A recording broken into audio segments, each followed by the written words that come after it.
Olá, pessoal! Hoje eu vou falar com vocês sobre todo o processo de publicação de um artigo. Eu vou passar por todas as etapas e vou dar algumas dicas para vocês se organizarem e conseguirem se localizar em tudo que acontece. O objetivo desse vídeo é ajudar vocês a passar por cada etapa e conseguir se organizar mentalmente e temporalmente, para produzir um artigo e conseguir publicar.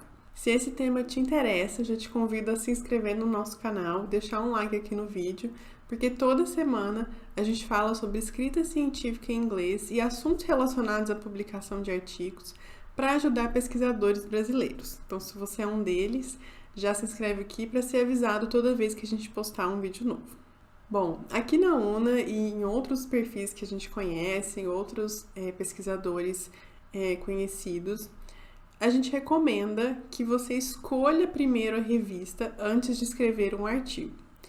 Eu sei que nem sempre é simples fazer isso, porque muitas vezes você está na pós-graduação, aí você tem que escrever um artigo para uma disciplina, ou você tem que escrever um artigo para passar na pós, para conseguir o seu certificado, o seu diploma, e aí você não tem muitas vezes em vista onde você vai publicar. Às vezes você tem ali umas 3, 4 revistas que você sabe que seriam boas, mas você não vai mexer com isso agora, porque você está terminando a pós-graduação. Enfim, me contem o que vocês costumam fazer. Se vocês escrevem o artigo primeiro ou se vocês escolhem a revista primeiro.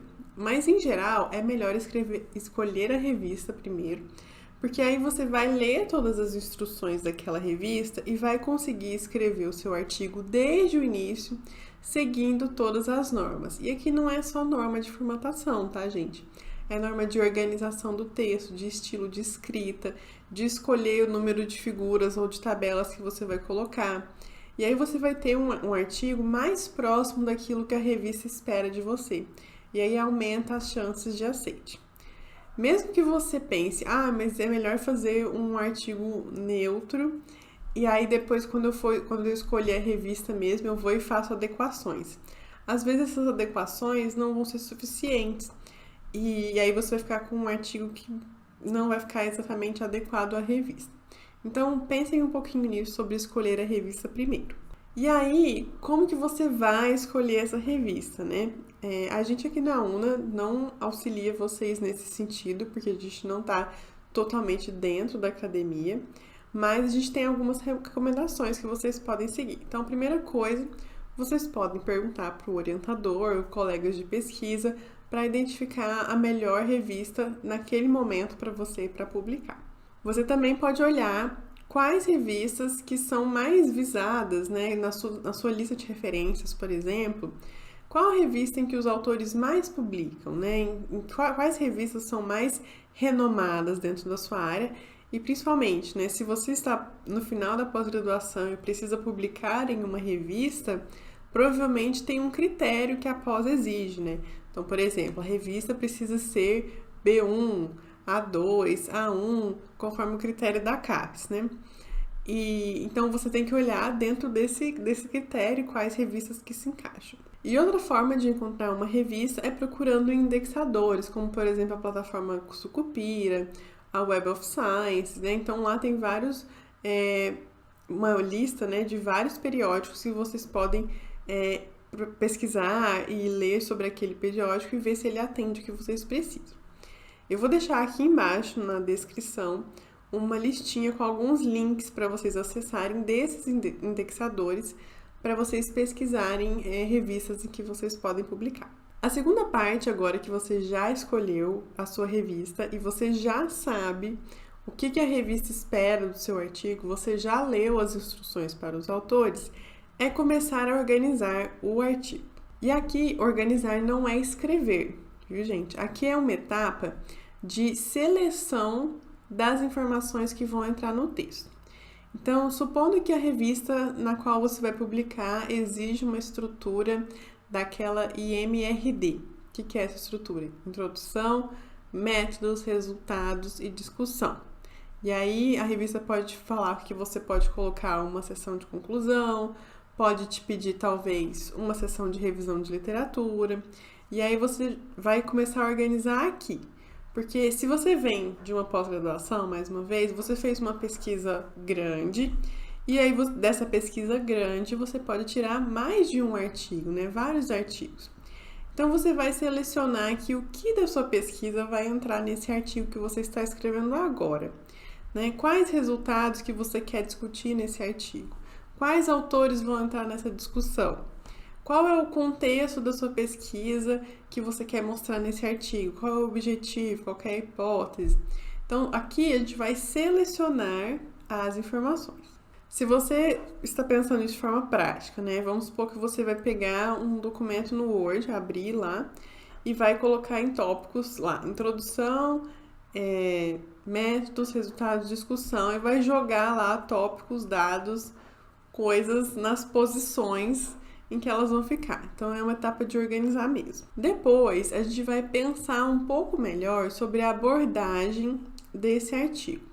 Você já escolheu as informações que você vai colocar, mas essas informações elas precisam contar uma história. O seu leitor vai pegar o seu texto quando ele estiver finalizado, né? E ele vai ler e ele vai encontrar o quê? Qual raciocínio você quer que esse leitor perpasse? Então você vai pensar direitinho quais informações você vai colocar, em qual ordem, de que forma, como que você vai apresentar, o que você quer que o seu leitor entenda no final das contas. Então essa história precisa estar muito clara, essa linha que o leitor vai percorrer. Uma vez feito isso, né, separados as informações que vão entrar no texto, escolhida a abordagem, o raciocínio que o leitor vai seguir a partir do que você montou, aí sim você vai começar a escrever. A gente sugere que vocês comecem a escrever as partes mais fáceis do artigo, que em geral são métodos e resultados. E aí você pode ver qual fica mais fácil para você. E aí depois disso você escreve a discussão e depois a introdução, bem no final, porque aí na introdução você vai apresentar um artigo que vem logo depois. Como que você vai escrever a introdução primeiro se o artigo não está pronto? Então, em geral, é nessa ordem. Se vocês quiserem se aprofundar um pouquinho mais sobre essa parte de organização do artigo e escrita, vou deixar um vídeo aqui que eu já falei sobre isso. Tá, aí você já tem todas as informações, já tem a história que você quer contar para o leitor, e você vai começar a escrever, vamos supor que você vai começar pelos métodos. Aí você senta em frente ao computador, abre o seu texto lá, o seu rascunho, né, o seu esquema dos tópicos e faz o quê? Começa a escrever, começa a ler alguma coisa, faz um fichamento. A ideia, quando você começar a escrever, é que você já tenha tudo que você vai falar escrito ali em forma de tópicos. Então, você não vai partir do zero, você não vai ficar olhando para aquela página em branco e sem saber para onde que vai.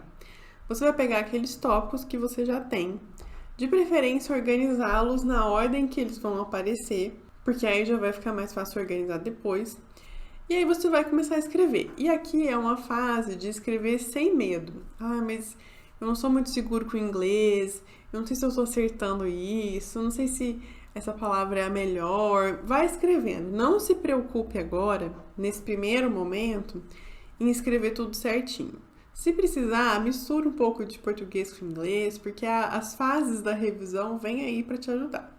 Então vai escrevendo, escreve os métodos, escreve os resultados, escreve a discussão, escreve a introdução, tudo, acabou de escrever.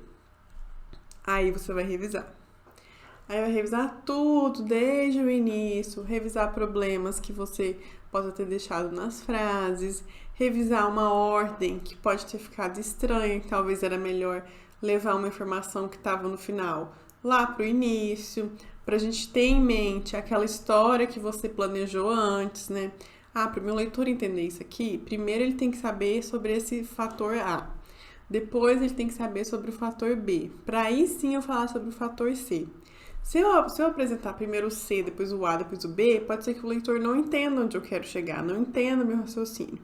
Então você vai, nesse momento da revisão, não só olhar questões linguísticas textuais, mas também observar se a organização que você pensou anteriormente vai funcionar mesmo e se ela está sendo clara, né, nesse momento de revisão, se o seu leitor vai conseguir entender isso que você quer passar. E aí, revisou uma vez, revisa de novo e revisa de novo. Eu diria que umas 3 revisões pelo menos para você conseguir organizar todos esses pontos do artigo e deixar um texto bem claro. E aqui é importante também ter uma leitura externa, se possível. Por isso que é bom organizar o tempo de produção desse texto. Eu preciso submeter até tal data. Então, eu tenho que escrever até a data tal, revisar até a data tal, mandar para alguém ler até a data tal, para eu poder olhar o que a pessoa comentou, fazer correções e aí submeter. E essa pessoa que vai olhar o seu texto, quem que é? Pode ser um colega, né, do doutorado, do mestrado, pode ser o próprio orientador, mas em geral o orientador vai focar muito mais no conteúdo do que em questões linguísticas, né? Ou pode ser um revisor profissional. Se vocês precisarem de ajuda com isso, se vocês tiverem muita insegurança com o inglês, para quem escreve inglês, né? Convido vocês a conhecerem o nosso site, que está aqui embaixo na descrição, que lá a gente fala um pouquinho sobre o nosso trabalho de tradução e revisão de artigos. E aí, aqui na UNA, a gente é especializado em observar e analisar textos em inglês, principalmente produzidos por brasileiros. Se vocês acompanham o nosso canal há mais tempo, sabem que a gente tem uma playlist aqui, que eu convido vocês a assistirem a playlist inteira, falando sobre escrita científica em inglês, com várias observações que vocês podem usar nessa etapa aqui de escrita do artigo. E se você quiser se aprofundar mais ainda nesse tema, né, e desenvolver a sua habilidade de escrita em inglês, que é um pouco diferente da escrita em português, na questão dos artigos científicos, convido vocês também a conhecerem o IPS, que é o nosso curso Inglês para Pesquisadores de Sucesso. Lá no curso a gente tem cerca de 40 horas de aula, falando sobre as diferenças entre português e inglês na escrita científica e ajudando vocês a desenvolverem uma escrita melhor, mais fluente em inglês, mesmo sem ser nativo. O curso nem sempre está aberto, a gente abre alguns momentos do ano, então é só clicar aqui embaixo na descrição do curso, que tem o link lá, e ver se as vagas estão abertas ou não. Para vocês saberem quando que a gente abre as vagas, é só acompanhar a gente no Instagram, que também está aqui embaixo, mas o @ é unalinguística. Lá a gente sempre fala quando a gente abre as vagas do curso. Bom, e no final dessa etapa de escrita, o que você vai ter? Você já vai ter um artigo pronto, revisado tanto no conteúdo quanto no texto. E o seu leitor, quando ele for ler, e aqui você pode perguntar isso para o seu colega, orientador, pessoa que for ler o seu artigo, que ela precisa entender. E aqui é uma pessoa de qualquer área precisa entender isso aqui, viu, gente? Não fiquem pensando que, a pessoa não é da área, ela não vai entender porque ela não é da área. Não exatamente. Se o seu texto está claro, qualquer pessoa de qualquer área da universidade vai conseguir entender de onde você partiu para fazer aquela pesquisa, né? Qual é o contexto, vai entender o que você pesquisou e por que você pesquisou aquilo, por que a sua pesquisa é importante, vai entender o que você espera encontrar com essa pesquisa que você fez, vai entender os seus resultados, os procedimentos que você realizou. Talvez ela não entenda cada procedimento, mas ela vai entender, ele fez análise X, ele fez regressão, não sei o que lá. E aí a pessoa vai falar, tá, entendi, ele fez esse procedimento que eu não conheço, não domino, não importa, mas ele chegou nesse resultado. E o que esse resultado significa? O seu leitor também precisa entender as implicações daquilo que você encontrou. E aí a gente chega num ponto muito importante. Esse ponto da ética, ele passa por vários momentos da escrita do artigo. Ele não aparece só aqui agora, depois da escrita, né? No momento em que você fez o fichamento, no momento em que você fez uma citação, uma paráfrase, você já tem que estar pensando nessa questão ética. Mas aqui no final é meio que o momento de organizar a questão da formatação, né?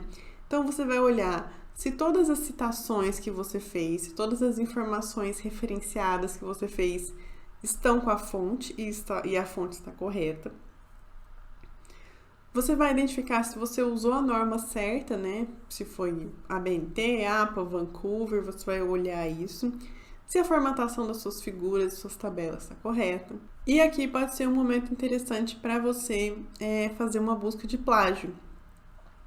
Muitas revistas fazem isso, né? Elas pedem para você fazer essa busca ou elas mesmas fazem.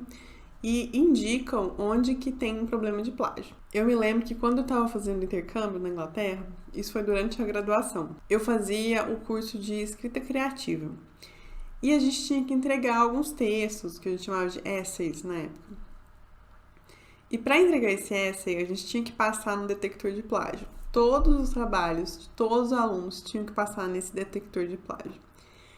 E aí tinha uma questão, às vezes ele identificava uma quantidade de plágio, mas ele não diferenciava quando que era paráfrase, quando era uma citação mesmo, citação com aspas, com recuo.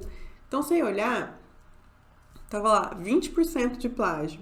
Mas aí um monte daquilo era uma citação que estava referenciada, que estava com aspas ou que estava recuado. Então, com essa parte de citação, a gente não precisa se preocupar muito, a gente precisa preocupar mais com a questão da paráfrase. Eu já falei aqui algumas vezes no canal sobre paráfrase em inglês. Vou deixar o primeiro vídeo aqui, são 4. E vocês podem lá conferir como que vocês podem se organizar na etapa de escrita mesmo, para não cometer plágio fazendo uma paráfrase. E por fim, também é o momento de organizar as referências, né? Conferir se você tem todos os dados de todos os estudos que você mencionou e se a sua lista de referências está mencionando todos os textos que foram mencionados ao longo do corpo do texto, né? E chegamos então ao momento final, né? A submissão. E uma coisa que eu digo para vocês é: não deixem para a última hora. A submissão é uma parte muito importante, porque sem ela você não consegue enviar o seu artigo para avaliação, né? E aqui você pode ter que fazer alguns ajustes no seu texto, se você não prestou atenção nisso antes, lá na etapa de escolha da revista. Então aqui você vai ver se você tem todos os arquivos necessários. Então, por exemplo, se a revista pede um arquivo para o manuscrito, um arquivo para o resumo, um arquivo separado para figuras e tabelas. Então, você precisa organizar esses arquivos. Você vai precisar também conferir os limites de palavras, né? Limites de palavras de resumo, do tamanho do artigo, do número de referências. Conferir se isso está dentro das normas.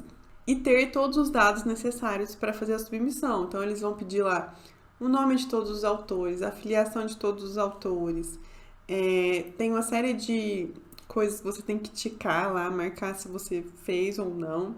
Então, separem um tempo para isso, não deixem para fazer isso 23h59 da noite, na hora que estiver fechando a submissão.